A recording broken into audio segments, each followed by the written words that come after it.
Samantala, cash loans ng Pag-ibig Fund para sa mga naapektuhan ng kalamidad, paano nga ba i-avail ng miyembro? Alamin sa report ni Joan Punsoy.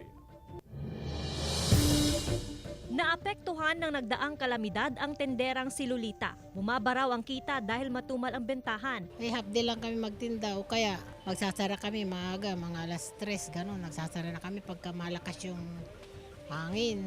Bukas ng Pag-ibig Fund sa mga nais mag-loan lalo na ang mga lubhang naapektuhan ng nagdaang kalamidad. Open po ngayon ang calamity loan. May calamity loan program po ang Pag-ibig Fund na kung saan yung mga lugar na nakadeklara under state of calamity. Kabilang sa requirements para sa mga empleyado ang pirmadong aplikasyon, isang buwan na payslip at disbursement o cash card. Kung wala, mag-i-issue ang Pag-ibig Fund. Para sa voluntary contributor, magpasa ng income declaration at isang valid ID. Dapat din na 24 months active o di kaya'y nakabayad ng 4,800 pesos total savings. Ino-offer na rin po ang calamity loan sa mga miyembro na nasalanta.